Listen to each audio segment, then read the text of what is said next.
దేశంలో ఏ ప్రముఖ దేవాలయంలో అయినా ఇలా వీడియోలు బయటపడ్డ చైర్మన్ గా ఉన్న దాఖలాలు ఉన్నాయా అని అడుగుతున్నా.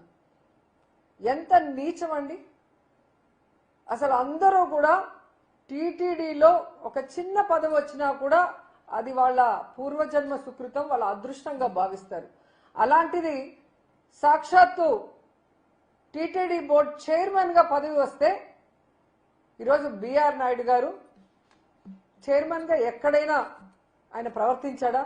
ఆయన భాషలో గాని, ఆయన బాడీ లాంగ్వేజ్ లో గాని, ఆయన చేసే పనుల్లో గాని ఎక్కడైనా ఒక హుందాతనం గాని, ఒక గౌరవం గాని ఉందా అని అడుగుతున్నాను.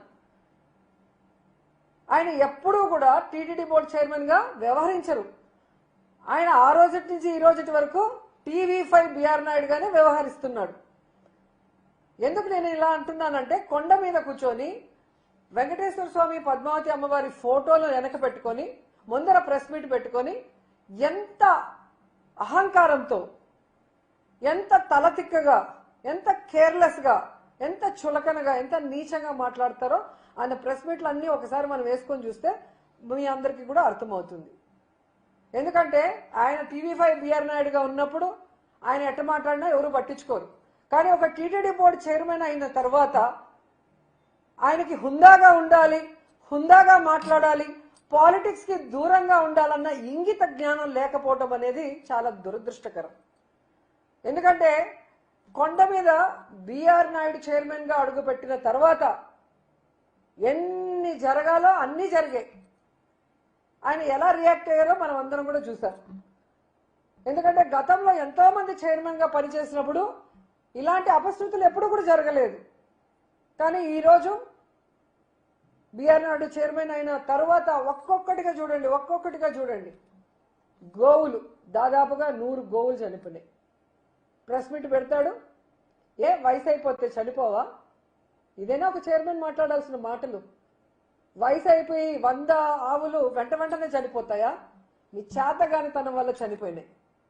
మీరు వాటిని సరిగ్గా సంరక్షించకపోవటం వల్ల, ఆ తప్పు చేసిన వాళ్ళ మీద మీరు ఎటువంటి చర్యలు తీసుకోకపోవటం వల్ల వెంటనే అన్ని ఆవులు చనిపోయినాయి. అసలు ఒక ఆవు అయితే ఏకంగా గోశాల నుంచి బయటకు వచ్చి రైల్వే ట్రాక్ లో ట్రైన్ గుద్ది చనిపోయింది. అంటే ఎంత నిర్లక్ష్యంగా ఉన్నారు మీ కింద వర్క్ చేసేవాళ్ళు. అంటే మీ మీద భయం, భక్తి లేదు. ఎందుకంటే మీకే దేవుడి మీద భక్తి లేనప్పుడు వాళ్ళు మీకెందుకు భక్తిగా ఉంటారు అనేది ఆలోచించాలి. అలాగే మీరు చూస్తే భగవద్గీత హిందువులందరూ ప్రతిరోజు ఒక పేజీ అయినా చదవాలి భగవద్గీత అని పెద్దలు చెప్తారు. ఆ భగవద్గీతలో ఉన్న సారాంశాన్ని తెలుసుకొని ఆ విధంగా తమ జీవితంలో ఉన్నతమైన విలువలతో నడుచుకోవాలి అని పెద్దలు చెప్తారు. కానీ ఈ బిఆర్ నాయుడు అంటాడు సిగ్గు లేకుండా, వైఎస్ఆర్ వాళ్ళు 50 కోట్లు పెట్టి బుక్కులు కొట్టేశారు, అవన్నీ రూమ్ లో వేస్ట్ ఉన్నాయి, అసలు ఆ భగవద్గీతలో ఏముంది చెత్తదప్ప అంటాడు. ఆ మూతి మీద 4 పట్ట వేయాలనిపించింది నాకు. ఎందుకంటే అలాంటి వాడు టీవీ5లో అసభ్యమైన వాటిని చూపించే మెంటాలిటీ ఉన్నవాడికి, అవి చూసే మెంటాలిటీ ఉన్నవాడికి, అవి చేసే మెంటాలిటీ ఉన్నవాడికి భగవద్గీత గొప్పదనం, భగవద్గీతలో ఉన్న సారాంశం ఎలా అర్థమవుతుంది? అందుకే దాంట్లో ఏమి లేదు చెత్త అంటున్నాడు. దీని మీద ఖచ్చితంగా హిందువులందరూ కూడా తిరగబడాలి. ముఖ్యంగా బీజేపీ వాళ్ళు, ధార్మిక సంస్థల వాళ్ళు, సంఘాల వాళ్ళు, అలాగే హిందూ సంఘాలు కూడా ఈ బిఆర్ నాయుడు మాట్లాడే మాటలకి స్పందించాలి, బుద్ధి చెప్పాలని కూడా నేను కోరుకుంటున్నాను. ఎందుకంటే మన హిందూయిజాన్ని, మన ధర్మాన్ని, మన భగవంతుణ్ణి, అలాగే మన భగవద్గీతని చులకనగా మాట్లాడే ఇలాంటి వ్యక్తికి టీటీడీ బోర్డు చైర్మన్ గా ఉండే అర్హత ఉందా? అలాంటి వాడిని వెంటనే రాజీనామా చేయించి మెడ పట్టుకొని గెంటేయాలని కూడా వీళ్ళందరినీ కోరుకుంటున్నాను. ఈరోజు ఒక వీడియో రిలీజ్ అయింది. బిఆర్ నాయుడు ప్రెస్ మీట్లే చూడండి, అది నిజమా కాదో మీకే అర్థమవుతుంది. ఎందుకంటే ఆయన కోసం చాలా మంది ఆడవాళ్ళు తెగ మాట్లాడుతున్నారు. కొంతమంది అయితే ఏకంగా ఆయన్ని సమర్థించేస్తున్నారు పొలిటికల్ నాయకులు. ఆయన ప్రెస్ మీట్ చూస్తేనే మీకు అర్థమైపోతుంది అది నిజమా కాదా అని. ఆయన మీద ఏఐ చేసి బ్యాడ్ చేయాల్సినంత అవసరం ఎవరికి కూడా లేదు. ఆయన అంత గొప్ప వ్యక్తి కూడా కాదనేది తెలుసుకోవాలి. రెండవది, ఆయన మాట్లాడిన మాటల్లో ఆ వీడియోలో తప్పే ఉంది. ఆ వీడియోలో ఉన్న ఆవిడ మాకు 25-30 సంవత్సరాలుగా మా అందరికీ ఒక మంచి రిలేషన్షిప్ ఉంది. వాళ్ళ ఇంట్లో వాళ్ళు కంప్లైంట్ చేశారా లేదా మా ఆవిడ కంప్లైంట్ చేసిందా, మీకేంటి బాధ? ఇలా మాట్లాడినప్పుడు అది ప్రజల విజ్ఞతకే వదిలేస్తున్నాను. వాళ్ళిద్దరి మధ్య ఏముంది, ఏం జరిగింది, ఏం జరగలేదని. ఎందుకంటే ఈరోజు ఆ వీడియోలు బయటకు వచ్చాయి అంటే ఒకటి ఆమైనా బయట పెట్టాలి, లేదా వాళ్ళ ఇంట్లో పనిచేసే వాళ్ళైనా బయట పెట్టాలి. వేరే వాళ్ళు పోయి వాళ్ళ ఇంట్లో కెమెరా పెట్టి తీసేంత అవకాశం ఉంటుందా? అది ఒకసారి మీ అందరూ కూడా ఆలోచించాలి. ఈరోజు పట్ట పగలు ఈ విధంగా దొంగ దొరికిన తర్వాత తప్పించుకోవడం కోసం ఈయన ఒక కేసు పెడతాడు, మళ్ళీ ఆవిడతో ఒక కేసు పెట్టిస్తాడు. అవి ఫేక్ వీడియోలు, ఏఐ వీడియోలు, మా మా మా గౌరవాన్ని భంగపరుస్తున్నారు అనేసి. ఆమె పేరేంటో నాకు తెలియదు, ఇందులేఖ అనుకుంటాను. ఆ మేడంకి నేను ఒక సలహా ఇద్దాం అనుకుంటున్నా. ఇందులేఖ మ్యామ్, ఇక్కడ ఎవరు మీ పరువు తీయలేదు. మీ పరువు తీసిందంతా బిఆర్ నాయుడు గారు. ఈరోజు మాకు ఇన్నేళ్ల సంబంధం ఉంది, వాళ్ళ ఇంట్లో వాళ్ళు ఏమనలేదు, మా ఇంట్లో వాళ్ళు కంప్లైంట్ చేయలేదు, అసలు దీంట్లో ఏం తప్పు ఉంది అని మాట్లాడి మీ పరువు తీసింది ఆయన మీద కేసు పెట్టండి. అది వదిలేసి ఎవరెవరి మీద కేసులు పెట్టామని మాట్లాడటం కరెక్ట్ కాదు. రెండోది, మీరు చూస్తే ఈరోజు ఇందులేఖ గారు 2019లోనే లెటర్ రాసినట్టుగా మీరు టీవీ మీడియాలో చూశారు, సోషల్ మీడియాలో అంతా కూడా. అది తెలుగుదేశం పార్టీ ఆఫీస్కి డైరెక్ట్గా చంద్రబాబు నాయుడుకి, లోకేష్కి రాశారు. మరి నిజం లేకపోతే మీరు ఎందుకు లెటర్ రాశారు మేడం? అది మీ లెటర్ కానప్పుడు ఆ లెటర్ని మీద ఎంక్వైరీ చేయమనండి. ఆ లెటర్ అందిందా లేదా చంద్రబాబు నాయుడు చెప్పాలి, ఆ లెటర్ రాశారా లేదా ఇందులేఖ మేడం చెప్పాలి. చేయాల్సిన తప్పులన్నీ అందరూ చేసేసి ఎంతసేపు వైఎస్ఆర్సీపీ మీద దుమ్మెత్తి పోసేదానికి రెడీగా ఉంటారు.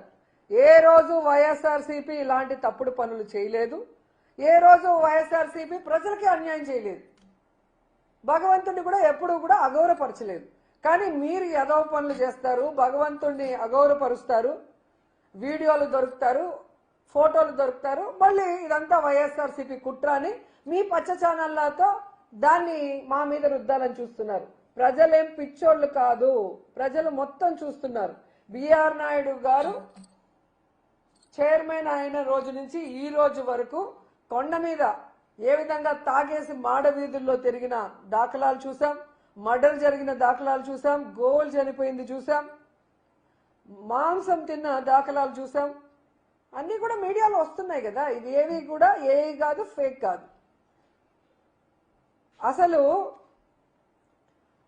వైకుంఠ ఏకాదశి 6-7 మంది చనిపోతే ఒక చైర్మన్ గా బాధ్యత లేకుండా దాని గురించి పట్టించుకోలేదు. పవన్ కళ్యాణ్ గారు వచ్చి సారీ చెప్పంటే ప్రెస్ మీట్ పెట్టి సారీ చెప్తే చచ్చిపోయిన వాళ్ళు లేసి వస్తారా? ఎవడో చెప్తే సారీ చెప్పమంటే నేను చెప్తానా? అంటే నరాన బిఆర్ నాయుడికి కొవ్వు ఎలా కొట్టుకుంటుందో చూడాలి. అంటే భక్తుల ప్రాణాలు అంటే మీకు గౌరవం లేదు. దేవుణ్ణి చూడటానికి వచ్చిన వాళ్ళని చంపే అధికారం మీకు ఎవరిచ్చారు? రైట్స్ ఎవరిచ్చారని అడుగుతున్నా. ఎన్నో సంవత్సరాలుగా వైకుంఠ ఏకాదశి అంటే క్యూ లైన్లు పెట్టి టికెట్లు ఇష్యూ చేస్తారు, టోకన్స్. మరి ఏ రోజు జరిగింది? నీ ప్రభుత్వంలో ఎందుకు జరిగింది? నువ్వు ఎవరైనా ఆఫీసర్ని కలుపుకొని పోతే కదా, ఎవరిని మతించవు, ఎవరిని అడగవు, నీకు తెలియకపోయినా నీ ఇష్టానికి చేస్తావు. నీ వల్ల ఈరోజు తిరుమల కొండ పేరు ప్రతిష్టలు దిగజారే విధంగా జరుగుతున్నాయి, అలాగే ప్రజల ప్రాణాలు పోతున్నాయి. సిగ్గు లేకుండా ఈసారి వైకుంఠ ఏకాదశిలో టోకన్లు ఇష్యూ చేయడం చేతగాక జనాల్ని రానికుండా కింద తిరుపతిలోనే ఆపేశారంటే ఎంత దురదృష్టకరం ఒకసారి చూడండి. నాకు తెలిసి చరిత్రలో అతి తక్కువ మంది వచ్చిన వైకుంఠ ఏకాదశి ఇదే అనుకుంటా. గుళ్ళో దర్శనం లేకపోయినా కనీసం కొండపైన నించున్న భగవంతుడి ఆశీస్సులు ఉంటాయని అందరూ కొండకొస్తారు. టోకన్లు ఇవ్వకపోవడం నీ చేతగానితనం. దాన్ని కప్పిపుచ్చుకోవడానికి కొండ మీదకి కూడా ఎవరిని రానికుండా